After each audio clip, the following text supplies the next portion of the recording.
રહ્યા છો Vadodara 24 news channel. હવે જોઈએ અગત્યના સમાચાર।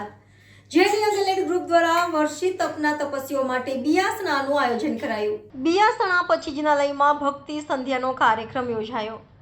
જૈન અગ્રણી દીપક શાહે જણાવ્યું હતું કે જૈન ધર્મના પહેલા તીર્થકર આદિનાથ ભગવાનને દીક્ષા લીધા પછી 400 દિવસ સુધી ગોચરી ભિક્ષા ન મળવાના કારણે ઉપવાસ કરવા પડ્યા હતા। તેથી જૈનો હજારો વર્ષથી ભગવાનની યાદમાં વર્ષી તપ કરે છે। ભગવાનને સળંગ 13 મહિના અને 13 દિવસનું તપ કર્યું હતું। વર્તમાન સમયમાં સળંગ ઉપવાસ કરવા મુશ્કેલી પડે એટલે ગીતાર્થ આચાર્ય ભગવંતોએ એક દિવસ નકરોડો ઉપવાસ અને એક દિવસ બિયાસનું કરી આ તપ કરવામાં આવે છે। વડોદરામાં આચાર્ય મહાપદ્મસુરી મહાધર્મસુરી પદ્મરત્નસુરી તથા પદ્મજયસુરી મહારાજે આખા વડોદરાના બધા જૈન સંઘોનો સમૂહ વર્ષી તપનું આયોજન કરવામાં આવ્યું છે। એલેટ ગ્રુપના અગ્રણી અને વર્ષી તપના આરાધક મનીષભાઈ શાહે જણાવ્યું હતું કે આ વર્ષી તપ અક્ષય તૃતીયાના દિવસે પૂર્ણ થશે, એટલે કે હવે 20 દિવસનો તપ બાકી રહ્યો છે।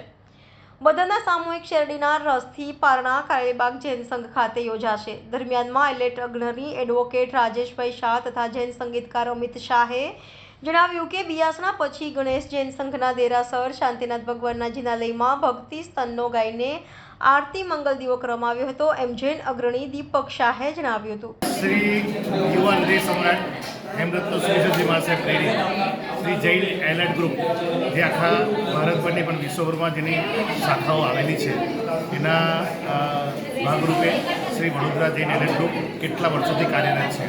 એના ભાગરૂપે જે વડોદરામાં સમસ્ત વડોદરા જૈન સંઘોમાં જે આચાર્ય ભગવત મહાપદ્મસુરી મહારાજ સાહેબની પ્રેરણાથી જે વર્ષી તપની આરાધના ચાલી રહી છે, એમાં અમારા એલેટ મિત્રો અને એમના પરિવારજનોએ પણ વર્ષી તપની સુંદર મજાની આરાધના કરી છે।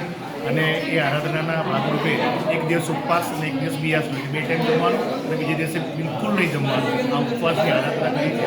એમાં આજે અમને બિયાસનું એટલે 2 ટાઈમ જમવાનું હતું। એમાં સાંજે સામૂહિક રીતે અમે લોકોએ 18 તપસ્વીઓને બોલાવી 18 તપસ્વીઓની અમે ભક્તિ કરી છે।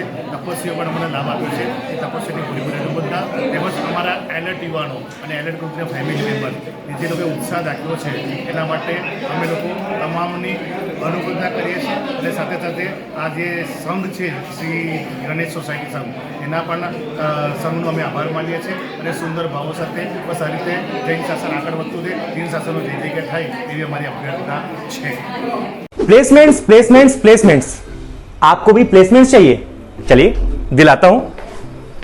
हम इस वक्त मौजूद हैं सयाजीगंज में अरीना एनिमेशन में, जिसने देश को कई बड़े designers, 3D artist, web developer और डिजिटल मार्केटिंग एग्जीक्यूटिव्स दिए हैं। इनके साथ कोलैबोरेटेड है वडोदरा के 400 प्लस प्लेसमेंट पार्टनर्स और इन सभी प्लेसमेंट पार्टनर्स की प्रायोरिटी है सिर्फ और सिर्फ अरीना। सिर्फ और सिर्फ अरीना ही क्यों? अरे भाई इसमें कोई जैक वैक नहीं है, समझाता हूं।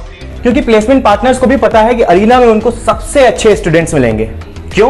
क्योंकि यहां पर personality development, communication skills, resume writing और इसके साथ साथ मॉक टेस्ट भी कराए जाते हैं, ताकि जो रिक्रूटर है उसको डिजायर्ड कैंडिडेट और प्रिपेयर्ड कैंडिडेट पहले से ही मिल जाए। अरीना ने देश के कई शहरों में बड़ी स्ट्रेंथ में प्लेसमेंट्स भी कराए हैं। Cities like Mumbai, Delhi, Calcutta, Bangalore, Hyderabad.